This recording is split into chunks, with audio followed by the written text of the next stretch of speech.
हाय, हमसे क्वेश्चन पूछ रहा है कि कौन से नंबर परफेक्ट क्यूब नहीं है।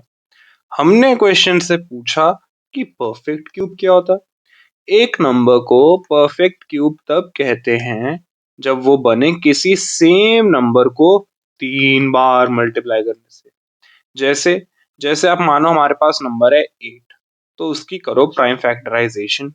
2 से करा 4 आया, 2 से करा 2 आया, खत्म हो गई। तो 8 आ गया 2 × 2 × 2। तो ये बना है 2 को 3 बार मल्टीप्लाई करने से। तो ये है परफेक्ट क्यूब। और हमने पता कैसे लगाया? हमने पहले प्राइम फैक्टराइजेशन करी, सारे फैक्टर्स को लाइन में लिखा और फिर देखा कि क्या वो 3 3 के ग्रुप में अगर हो रहे हैं। अगर हो रहे हैं तो बढ़िया है, नहीं हो रहे तो भाई परफेक्ट क्यूब नहीं है। अब यही वाला प्रोसेस लगाते हैं 216 के ऊपर। तो शुरू करते हैं प्राइम फैक्टराइजेशन। 216 इवन है तो फैक्टर 2 तो पक्का होगा। डिवाइड करके देखो क्या बचेगा।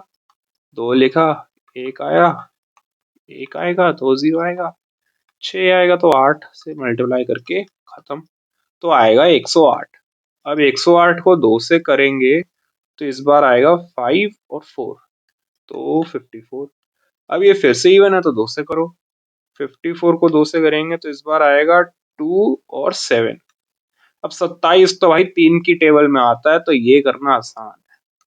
ये हम फटाफट से करके खत्म कर देंगे।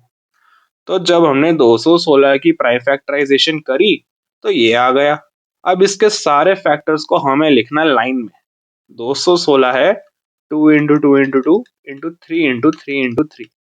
अब यहाँ पे भाई 2 भी 3 बार आ रहा है और 3 भी 3 बार आ रहा है, तो यहाँ पे तो 3 3 का ग्रुप बन गया है। तो इसलिए 216 एक परफेक्ट क्यूब है। अगर यहीं पे इंटू 4 लग जाता या इंटू मानो 5 लग जाता, तो 5 का तो भाई कोई 3 का ग्रुप नहीं बना ना। तो इसलिए जो भी वो नंबर बनता वो परफेक्ट क्यूब नहीं होता। लेकिन यहाँ पे तो ये परफेक्ट क्यूब है, तो बस हम वो बता देंगे।